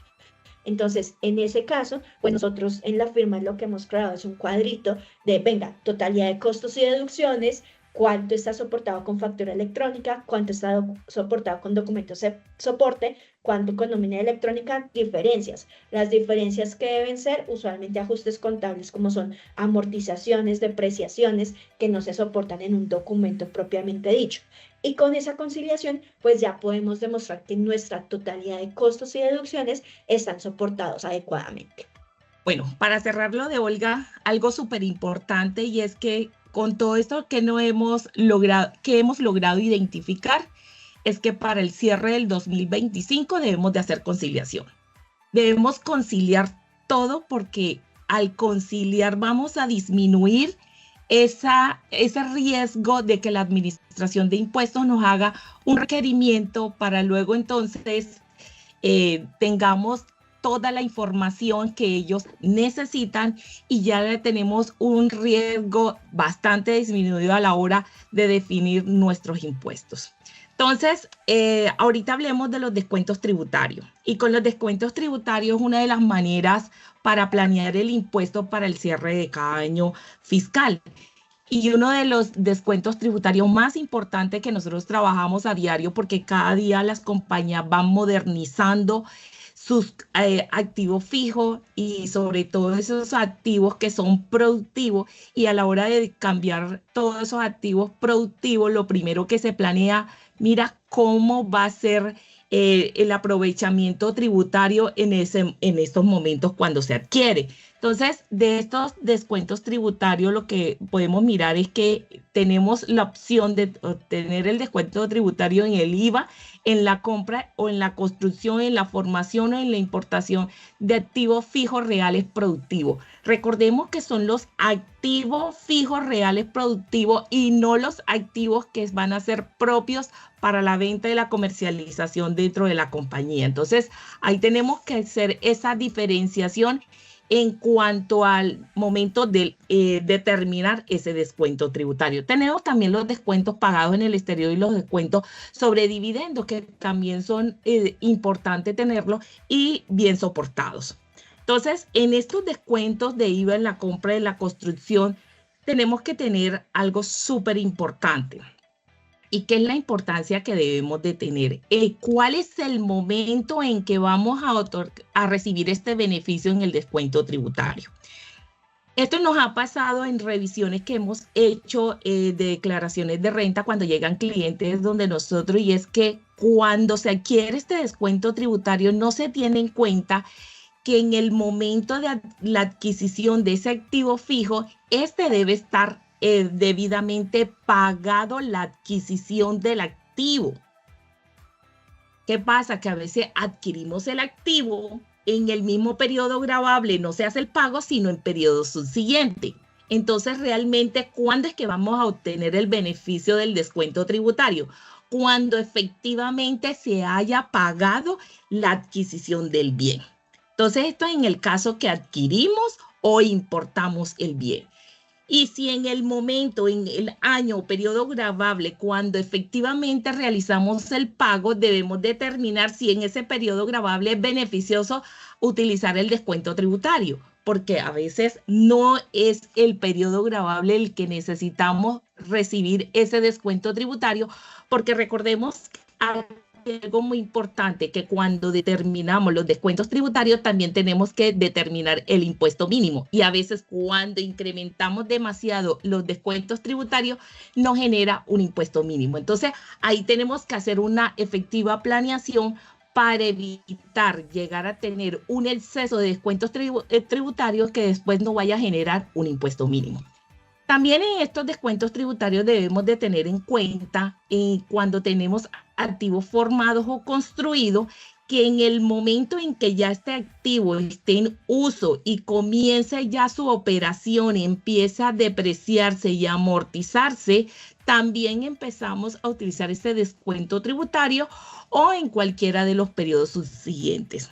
Aquí debemos de tener algo importante, y cuando decía que tenemos que hacer la planeación exacta, cuando vamos a hacer uso del beneficio del descuento tributario, que puede ser de una manera fraccionada. La administración de impuestos en diferentes conceptos indicaba de que no se podía fraccionar los descuentos tributarios en la adquisición en el IVA en la adquisición de activos reales productivos. Sin embargo, en la sentencia esta última sentencia ha anulado todos los conceptos de la DIAN y ha determinado si se puede fraccionar. Ahora bien, ¿qué es lo que debe ser importante? ¿Cómo vamos a hacer ese fraccionamiento del IVA? Debemos de tener muy claro, muy identificado cómo se va a hacer ese fraccionamiento para que sea un valor razonable y no que tengamos unos valores que no se puedan sustentar. ¿Cuál es la forma de fraccionar el IVA de ese activo real productivo? Ahora, debemos identificar también cuándo nos encontramos frente a un activo real productivo. Decía ahorita que no puede ser un activo que sea para uso de la venta de los productos que vende la compañía, de los activos que vende la compañía, sino de los activos que son reales para la producción de la compañía. Entonces, podemos ver que tiene que ser un activo tangible, que sea corporable, que se adquieran, que se construyan o que se formen o que se importen para ser parte del patrimonio bruto del contribuyente. Y de esta manera sí podemos determinar que ese descuento tributario pueda hacer uso de la compañía. Este descuento tributario es uno, como les decía, es uno de los más planificados, es uno de los que las compañías desean siempre determinar. Dice, pues vamos a modernizar la planta. Al modernizar la planta, ¿cuál es el beneficio tributario? ¿En cuánto tiempo vamos a hacer uso del beneficio tributario realizando la planeación tributaria? Porque todo depende cuánto es la inversión de ese activo. Asimismo, es el que vamos a determinar cuándo y cuánto tiempo vamos a aprovechar esos descuentos tributarios. Entonces, ojo con esos descuentos tributarios que son muy importantes a la hora de definir nuestras planeaciones tributarias. También tenemos unos descuentos tributarios establecidos en la norma de acuerdo a el artículo 255, 256 y 257 del Estatuto Tributario, y estos descuentos tributarios son concurrentes. ¿Qué debemos de tener? El límite que no puede superar el 30% de este impuesto de renta a cargo, y estos límites tenemos que tener algo muy presente. A veces tomamos descuentos tributarios porque simplemente adquirimos todas esas inversiones, pero no logramos todavía en el periodo gravable en el que estamos cerrando las respectivas certificaciones que me permita realmente tomar el descuento tributario. Hasta el momento que no tengamos las respectivas certificaciones de cada uno de los entes que me otorgue el beneficio, no podemos hacer uso de los descuentos tributarios. Hemos encontrado descuentos tributarios que simplemente no, es que ya hice la solicitud. Sí, hiciste la solicitud, pero ya tiene la certificación. No, no la tengo porque tomaste el descuento tributario. Por una mera solicitud se toman los descuentos tributarios y eso cometemos un error porque entonces estamos impactando directamente el descuento y ya sí lo que nos genera es estamos generando un error en el momento del cálculo del impuesto. También tenemos estas donaciones a entidades sin ánimo de lucro. Hacemos donaciones a las entidades sin ánimo de lucro que, si bien es cierto, tenemos un beneficio importante de un 25%, estos beneficios debemos de determinar cuáles son las entidades que sí podemos hacer estas donaciones. Si lo que estamos buscando es tener un descuento tributario a la hora de donar. Entonces, lo que tenemos que determinar es que realmente la entidad se encuentre clasificada en el régimen de tributario especial. Muchas veces también hacemos esas donaciones, pero no validamos ese requisito tan importante y en el momento que vamos a hacer la declaración de renta encontramos de que efectivamente la entidad no pertenece al régimen tributario especial y se pierde la donación. Entonces allí, ¿qué debemos de evaluar? Si el requisito que me otorgue a mí el beneficio de este descuento tributario para que realmente sea tomado y podamos tener la disminución en la carga tributaria. Otro de los descuentos tributarios que debemos de tener es estas donaciones. Este artículo 257 fue modificado con la ley 2380 del 2024 y es como un incentivo a realizar estas donaciones a todas estas entidades de los bancos de alimentos con el objetivo de que los bancos de alimentos que las personas donen a los bancos de alimentos y sobre todo que la hagan en especie, las donaciones a los alimentos y todos aquellos artículos de higiene. Estas entidades, cuando se hacen estos beneficios tributarios, tenemos un descuento de un 37%, pero algo más provechoso es que tenemos hasta 4 periodos gravables siguientes para hacer uso del beneficio. Entonces, ¿qué debemos de tener en cuenta? ¿Dónde me conviene más hacer las donaciones si lo que se está buscando es un beneficio tributario? Si hacemos uso del artículo 257 a las donaciones a los bancos de alimentos. Entonces, ¿qué es nuestra recomendación? Nuestra recomendación es que siempre que vayamos a hacer uso de los descuentos tributarios, primero vamos a prever que antes de presentar nuestra declaración, en el momento que estamos definiendo nuestros impuestos, tengamos todos los debidos certificados que nos acredite estos descuentos tributarios. Entonces, no dejemos de pasar estos beneficios. En el momento no tengamos el certificado, pero lo podemos hacer la solicitud y probablemente en el mismo periodo gravable en el que quiero tener el beneficio no se puede, pero en los años subsiguientes sí, hasta que se logre obtener el beneficio y la disminución del impuesto de renta, que es el beneficio final. Entonces, con esto le doy el espacio a Olga para que pueda continuar con todo lo que es impuesto a patrimonio. Listo, no, pues muchísimas gracias, Manuel y Angélica. Acá ya vimos los temas de renta, como les dije muy rápidamente, un brochazo, pero aspectos que consideramos clave para el cumplimiento de esta obligación tan importante y cuyos vencimientos ya se nos aproximan. Y aunque renta era el eje central de este webinar, no quisimos pasar la oportunidad de hablar del impuesto al patrimonio. ¿Y por qué? Resulta que desde diciembre a hoy hemos estado en una novela tributaria, de no creer. Un culebrón mexicano se nos queda corto a todo lo que hemos estado viviendo en materia de normas tributarias. Y es que en materia de impuesto al patrimonio, este es un impuesto que ha sido ampliamente criticado, se dice que es antitécnico, que genera una doble tributación, porque ya pagué impuestos en el momento en que generé las ganancias con el impuesto de renta y que ahora, después de que consolide ese patrimonio, tengo que volver a pagar el impuesto, que muchas veces este impuesto no atiende a la capacidad contributiva del contribuyente. Sin embargo, todas estas discusiones pues han quedado relegadas porque con la ley 2277 del 2022 se estableció un impuesto obligatorio para el patrimonio. Sin embargo, este impuesto al patrimonio fue solo y exclusivamente para personas naturales, que aunque es antitécnico y muy criticado, pues en su momento se dijo, pues bueno, se está tratando de gravar las grandes riquezas, pasó el filtro de constitucionalidad y pues acá estamos con este impuesto al patrimonio que pasó todo el proceso legal ante el Congreso para que se convirtiera en ley de la República, es decir, hubo todo el debate democrático y conclusión, a hoy está vigente este impuesto al patrimonio.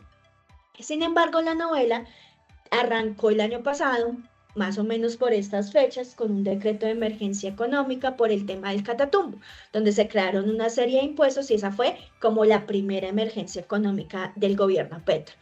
¿Qué pasa con la emergencia económica? Eso es un estado de excepción.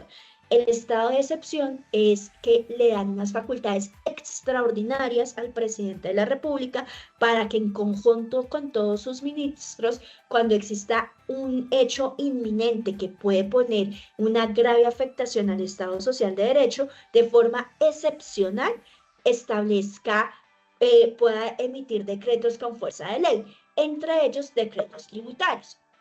Entonces, con la emergencia económica del año 2025 de febrero, se establecieron algunos impuestos, uno que yo en particular critiqué muchísimo, que fue el tema del impuesto de timbre, pero conclusión, se establecieron esos impuestos y ahí durante el año 2025 estuvieron vigentes y se pagaron.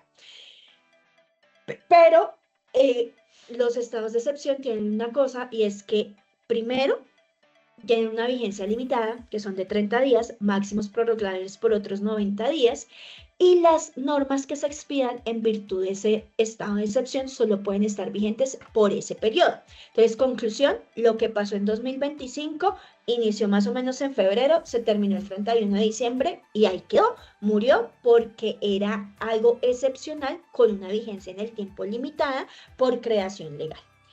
Sin embargo, cuando el año pasado se trató de pasar una ley de financiamiento. ¿Por qué? Porque se dijo, ojo, señores,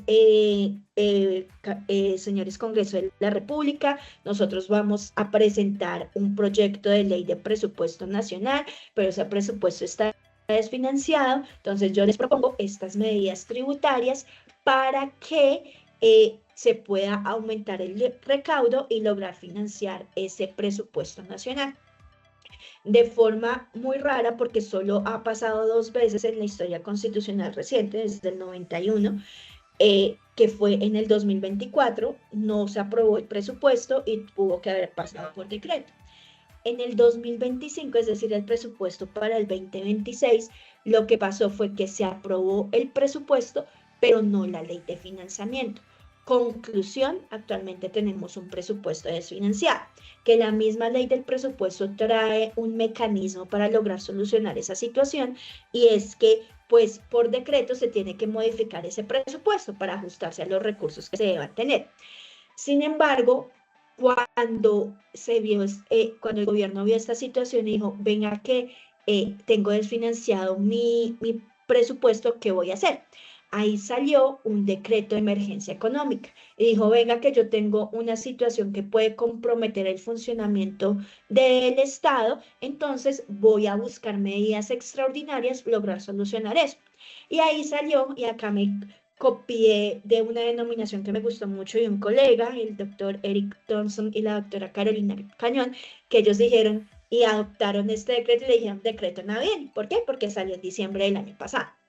Entonces, salió el decreto de emergencia económica, que es el 1474. ¿Y por qué resalto esto? Porque resulta que es en virtud de ese decreto de emergencia económica, que lo vamos a llamar para esta charla decreto navideño, se expidieron unas normas de carácter tributario de forma excepcional. Sin embargo, por primera vez en la historia constitucional de Colombia, ese decreto de excepción se le dio una suspensión provisional.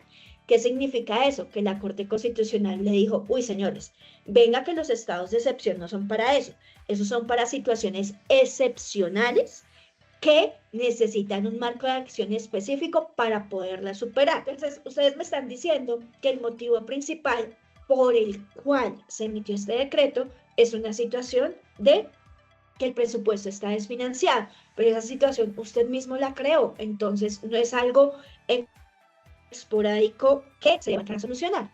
Entonces, se consideró que esto era arbitrario, que podría poner en peligro la división de poderes, porque recordemos, el gobierno propone la ley de financiamiento como ejecutivo, el Congreso en representación, en virtud del principio de aplicación de representación democrática y un principio constitucional que rige todos los impuestos, y es que no hay tributación sin representación. El Congreso, como está conformado por los representantes que todos escogimos, cuando el Congreso emite una ley de la República es porque es la voluntad del pueblo. Entonces, por eso es que está facultado para imponer tributos. Y la Corte Constitucional avala, o el Poder Judicial, lo que hace es controlar tanto los actos del Congreso, mediante la Corte Constitucional, emitir que esas leyes que emitió el Congreso se ajusten a una norma de carácter superior, que es la Constitución Política, y otras ramas y el Poder Ejecutivo, principalmente controlado por el Consejo de Estado. Entonces, este equilibrio de poderes lo que permite es que pues haya una mayor armonía en el Estado Social de Derecho. Entonces, lo que dijo acá la Corte Constitucional fue, venga, que usted está de forma irregular tratando de ejercer un poder que no es el de su rama. Usted es poder ejecutivo, no puede hacer lo que está diseñado para el Congreso de la República. Entonces, de forma excepcional y por primera vez en la historia constitucional colombiana, se decretó la suspensión provisional de esa norma de excepción. Conclusión, venga que usted me está poniendo un montón de impuestos, pero como la norma madre, que fue el estado de excepción, se suspendió, se voy a suspender también esas normas de carácter tributario. ¿Y por qué este cuento se los he hecho? Porque en ese decreto navideño se dio un estado o se estableció un impuesto al patrimonio. Entonces, en ese impuesto al patrimonio circularon varios borradores de decreto donde se iban a poner el impuesto para personas jurídicas, pero finalmente lo que se hizo con el impuesto al patrimonio del decreto 1474 fue bajar la base, el umbral para el cual yo me quedaba obligado, pero solo se estableció para personas naturales. Y el 29 de enero se dio la suspensión judicial de ese decreto. Entonces, ¿por qué esto es importante? Ese decreto navideño no es que ya haya una decisión de fondo, sino que actualmente está pendiente de decisión por parte de la Corte Constitucional si va o no va ese impuesto al patrimonio. Y esto es muy relevante porque ¿qué pasa con ese decreto navideño? Y acá voy a permitirme hacer un ejemplo. Lo que está por ley es un impuesto al patrimonio donde arranca en 72.000 VTs, que es una cifra cercana a los 5.000 millones, algo así. Entonces, si yo tengo un patrimonio líquido al 1 de enero de cada año que supere 72.000 VTs, soy contribuyente de ese impuesto permanente. Pero, ¿qué pasa con el decreto navideño? Se bajó de 72.000 VTs a 42.000 VTs. Entonces, ¿qué puede pasar? Si yo tengo un fallo donde la Corte por algún motivo diga, venga que ese decreto navideño está ok y es constitucional, yo ya tuve la causación del impuesto y lo tengo que entrar a pagar ahora en mayo. Entonces, ojo que esta situación todavía no ha sido resuelta y me ponen un problema muy tenaz a aquellos contribuyentes que bajo el caso 1, imaginémonos que bajo la ley vigente no es contribuyente de impuesto al patrimonio. ¿Por qué? Porque su monto es inferior a 3.700 millones. Conclusión, bajo la ley vigente, la 2277, no es contribuyente del impuesto al patrimonio. Pero bajo el decreto navideño, como me bajó el umbral, con esos mismos 3.700 millones de patrimonio, yo sí tendría que pagar un impuesto. Entonces, ¿qué pasa para esta persona? Que si no presenta el impuesto al patrimonio, pues va a estar en riesgo si después se llega a decir que sí. Entonces, ¿cuál es nuestra recomendación en este caso? Es, pues si está suspendido, pues vemos que es poco probable que pase el examen constitucional, pero ojo que usted sí puede tener una contingencia. Entonces, prepárese porque tenemos que estar monitoreando de aquí a mayo qué es lo que pasa, la fecha de vencimiento, y pues en todo caso ir preveyendo de qué hubiese pasado si me hubiera tocado pagar ese impuesto al patrimonio y tener un espacio, una reserva, una provisión para poder tener. Pero quizás el caso numérico número 2, ¿qué pasa cuando yo sí soy contribuyente, pero con el decreto navideño era un incremento bastante importante? Nosotros acá hacíamos un ejemplo con 10.500 millones donde veíamos que era un 118 de incremento, es decir, más del doble del impuesto al patrimonio entre el escenario con la norma regular versus el escenario con la norma que tenemos acá en este momento.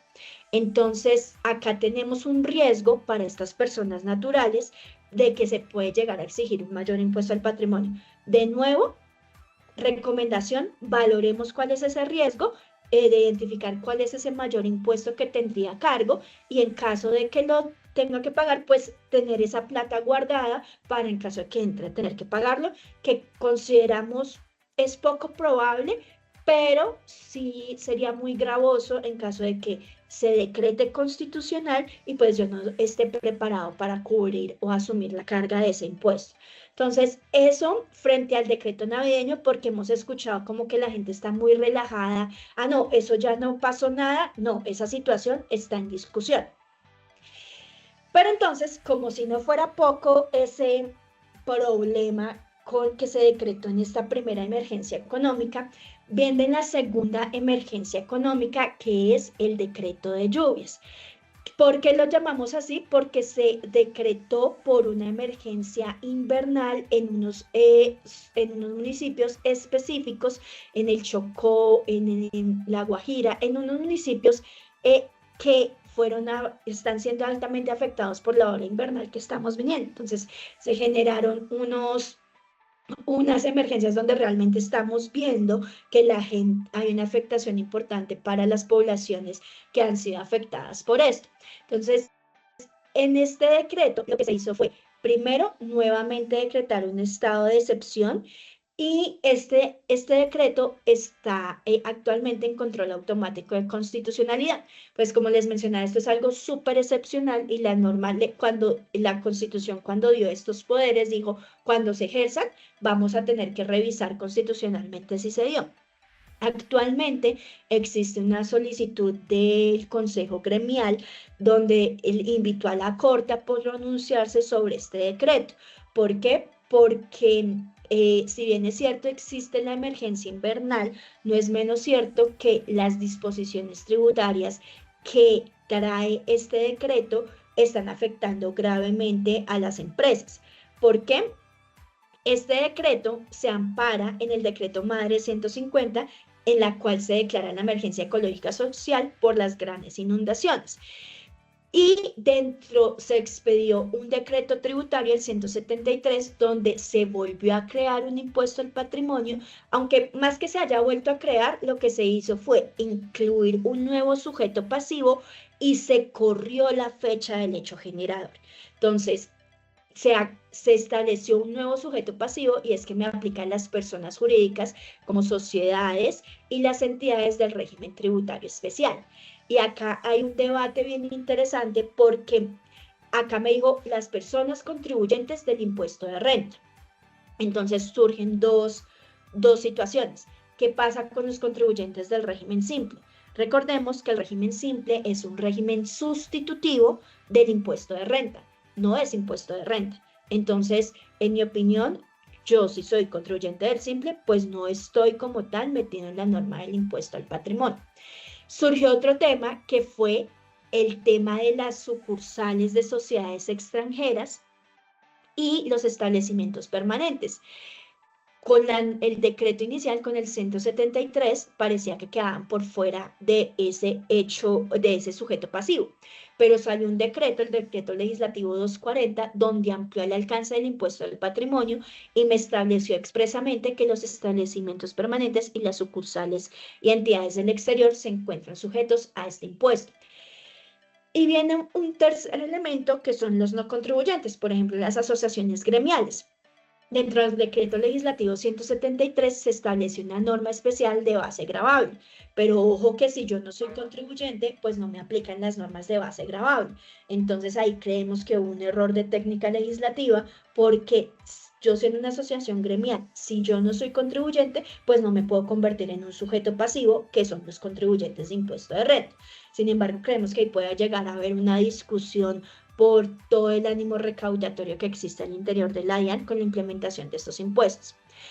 Hay un tema bien importante y es que se establece un umbral de 2.000 VTs para que se vuelva contribuyente. Pero usualmente nosotros estamos acostumbrados al año gravable, que se termina el 31 de diciembre, y tradicionalmente el impuesto al patrimonio se había causado el 1 de enero de cada año. Y pues usualmente era la misma base, salvo algunos temas de predial que sí se actualizaban el 1 de enero, pero por lo general no había mayor diferencia entre uno y el otro. Pero acá viene que la fecha de causación se da el 1 de marzo del 2026. Y oh, qué gran problema, porque todo eso que nos explicó Manuel en la primera parte, de que tenemos que depurar el patrimonio, venga que lo vamos a tener que hacer a 1 de marzo.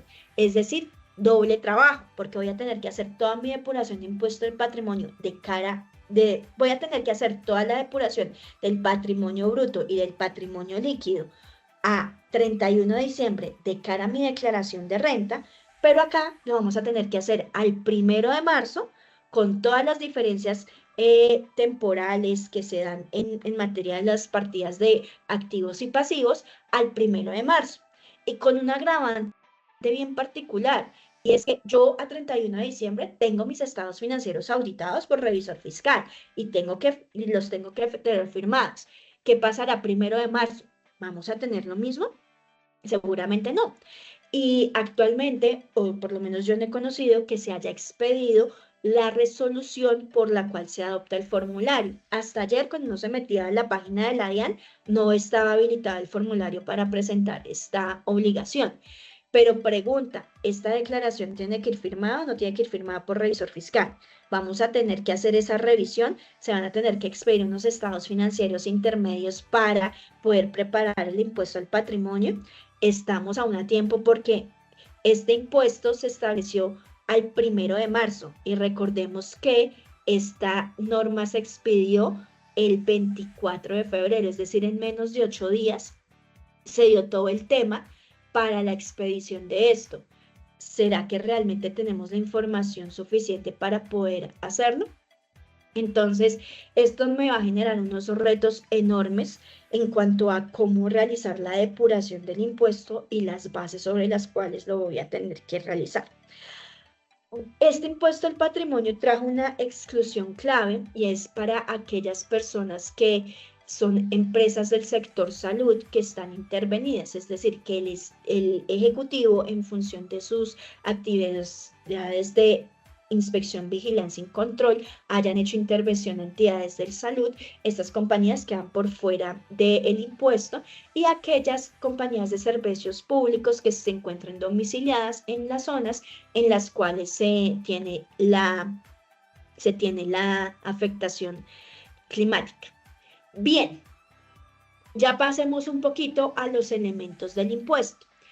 La tarifa general es el 0.5 para las personas jurídicas ordinarias y para el sector financiero y extractivo está la tarifa especial del 1.6%, lo cual es lo que termina siendo un 320% frente a la tarifa general. Cuando les hablaba del tema de la constitucionalidad, había un gran debate. Venga, que ese primer decreto navideño a todas luces es inconstitucional porque estaban usando un medio extraordinario para tratar de solucionar un problema que es estructural. Acá, este decreto de emergencia por calamidad pública, por emergencia social y ecológica, esto tiene más sustento porque realmente hay una afectación a la población, y en anteriores oportunidades, cuando el Ejecutivo ha tratado de usar este tipo de emergencia, se ha declarado constitucional. Por ejemplo, en la hora invernal que se dio en el gobierno Santos, ahí pasó derechos sin mayor problema de constitucionalidad. Pero acá, a pesar de que se haya expedido en virtud de facultades extraordinarias, no hay que perder de vista cuáles son los principios que gobiernan los impuestos. Y parte de eso es que deben ser proporcionales y deben atender a la capacidad contributiva del contribuyente, y que yo no puedo diferenciar entre iguales. Y dentro del decreto 173 no se hace ninguna distinción del por qué para las personas jurídicas ordinarias el 0.5 y para las del sector financiero y extractivo un 1.6. Entonces acá, desde el punto de vista constitucional, esta norma puede tener un problema grave, y es que me puede estar perdiendo ese principio de progresividad. Puede considerarse un impuesto confiscatorio, es decir, que excede la capacidad contributiva del contribuyente y que se está buscando es adquirir de forma irregular ese patrimonio de los contribuyentes. Y por otro lado, que pues está diferenciando entre iguales. Entonces, este tema de la tarifa es algo bastante extraordinario. Pasemos al tema de la depuración. Y acá, para las personas naturales existen unas exclusiones muy particulares, y es el tema de vivienda y algunos bienes específicos. Acá me está permitiendo que yo voy a poder excluir de la base las acciones según el valor patrimonial neto de las acciones que yo tenga poseídas en sociedades nacionales, fondos de inversión y patrimonios autónomos, ya sea que las tenga de forma directa o indirecta.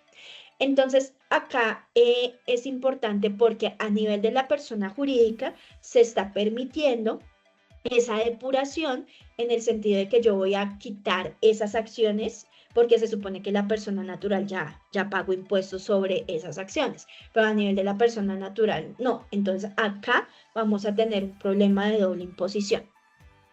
Y finalmente viene la declaración y el pago. El plazo es el 1 de abril del 2026, donde, ojo, que se causó con el patrimonio 1 de marzo. Es decir, yo 1 de marzo tomo la foto y en ese momento hago toda la depuración. Pero ¿cuándo debo presentar la declaración? El 1 de abril. Es decir, hoy, siendo 25 de marzo, es decir, me queda menos de una semana, porque recordemos que la próxima semana es Semana Santa, tengo que presentar mi declaración. Y a hoy no hay formulario, pero tengo que presentar la declaración y pagar el 50%. Y la segunda cuota, con el 50% adicional, la debo pagar el 4 de mayo. ¿Y qué pasa donde no lo haga? Tengo una sanción del 160% del impuesto que se tiene. ¿Qué es importante tener en cuenta acá? Yo les mencionaba, hubo dos decretos, el 173, pero hubo otro que es el 240 del 2026, y acá me estableció un plazo especial para los establecimientos permanentes, donde para los establecimientos permanentes el pago y la declaración se da el 30 de abril, es decir, tengo hasta final de mes, y el pago de la segunda cuota se da para el 1 de junio. Entonces, ojo que dependiendo del tipo de persona jurídica, voy a tener un plazo distinto para dar cumplimiento a esta obligación fiscal. Acá algunos retos operativos, ya les mencionábamos el tema del corte financiero. Tenemos una contradicción evidente entre lo que nos dice la ley 2277 y lo que nos dice esta norma en cuanto a la fecha de causación. vemos un tema que tenemos que prepararnos y es qué va a pasar cuando me vengan a auditar, porque cuáles son las cifras que conoce la DIAN, las cifras que yo le presenté en la declaración de renta con corte 31 de diciembre. Es decir, si yo tengo una variación significativa entre lo que está el 31 de diciembre y lo que yo presento a 1 de marzo, pues acá creemos que va a haber un foco de fiscalización. Entonces, ¿cuál es la conclusión? Mucho ojo, muchas conciliaciones para justificar de que esa disminución del patrimonio haya obedecido a razones justificativas. Vemos temas de bases especiales, lo que les comentábamos de los fondos y el tema de la conciliación fiscal. Hay un aspecto bien interesante para los que tienen bienes en países que hacen parte de la Comunidad Andina de Naciones. Recordemos que de la Comunidad Andina de Naciones hacen parte Bolivia, Ecuador y Perú. Acá la decisión 578 dice que el patrimonio solo puede ser gravado en el país miembro donde se sitúe. Entonces, conclusión, si yo, por ejemplo, soy una sociedad colombiana, pero tengo una sucursal en Perú, los bienes que tiene la sucursal en Perú, ¿dónde están? En Perú. Entonces, en virtud de la decisión 578, esos bienes que tiene esa sucursal, pues yo no los podría gravar acá en Colombia. ¿Por qué? Porque este es de fuente peruana. Existe un antecedente ante el Tribunal Andino donde se privilegió esa interpretación, porque inicialmente se decía, es que la decisión 578 es para evitar la doble imposición, no para generar un escenario de doble no imposición. ¿Y por qué se decía eso? Venga que si, en mi ejemplo, Perú no tiene un impuesto al patrimonio y Colombia sí lo tiene, pues Colombia tendría derecho a gravar porque no pagó impuesto en Perú. Pero la interpretación que hizo el Tribunal Andino fue, no señores, mire que quien tiene derecho a gravar es Perú, porque Perú no haya decidido grabarlo, no significa que Colombia lo pueda grabar. Entonces, esa interpretación es muy valiosa porque va a ser uno de los pocos factores de depuración que yo podría entrar a aplicar para disminuir la base del impuesto al patrimonio. Algunas estrategias que se usaron, por ejemplo, el decreto de dividendos. Por ejemplo, si yo ya como empresa tenía previsto decretar dividendos, si yo lo hice antes, por ejemplo, al 28 de febrero hice una asamblea extraordinaria y decreté utilidades que estaban ya causadas, por ejemplo, al corte del 31 de diciembre del 2024, si yo decreté dividendos en ese momento y bajé la base del impuesto generé un pasivo, pues eso me va a disminuir la base del impuesto al patrimonio. Ojo, toca saber si me sirve o no me sirve, porque ojo que cuando yo decreto dividendos se genera un impuesto sobre esos dividendos. Si yo ya tenía previsto pagarlo, pues mejor, porque venga que yo ya tenía previsto hacer un decreto, pues ya tenía dentro de mi presupuesto pagar ese impuesto sobre los dividendos, pues no hay un sobrecosto adicional.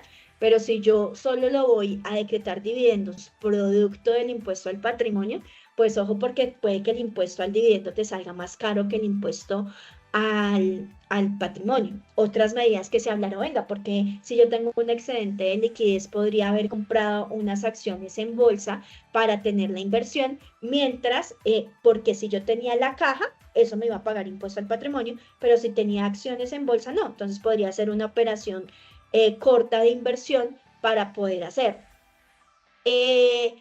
¿Qué tema importante? Provisiones fiscales. Entonces, en materia contable, muchas veces yo voy provisionando y solo lo llevo al gasto real o al pasivo, ¿cierto? Cuando se cumplen las condiciones.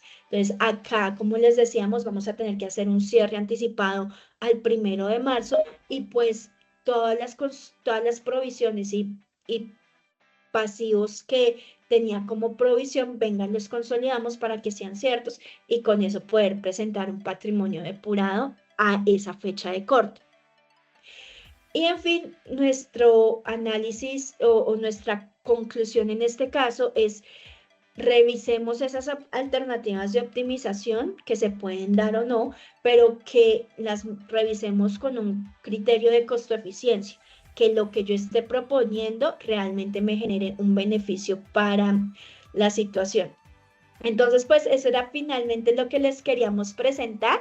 Muchísimas gracias. En este impuesto al patrimonio, pues fue muy corto el espacio, pero no queríamos dejar pasar esta oportunidad que nos estamos viendo y con un tema tan relevante para lo que ya tenemos que hacer, que estamos hablando que tenemos menos de una semana para hacerlo. Entonces, creo que Didier nos quiere dar unas palabras de cierre. Oh, sí, bueno, de verdad que ha sido una jornada maravillosa. Muchísimas gracias a toda esta audiencia que ha estado presente, invirtiendo en ustedes mismos para adquirir este conocimiento y crecer profesionalmente. Así que gracias y los felicito por ello, por invertir en ustedes mismos. Y bueno, agradecerle a Manuel, a Olga, a Angélica, por compartir el conocimiento y invitar a nuestra audiencia a que estén atentos porque vamos a tener unos temas muy relevantes. Vamos a preparar ya exógena, rentas, personas naturales y temas legales, laborales. O sea, vienen mucha temática para fortalecer nosotros ese conocimiento y cada día ser mejores profesionales. Así que les estaremos mandando las fechas. Así que un feliz y bendecido día y bueno, infinita gratitud para todos.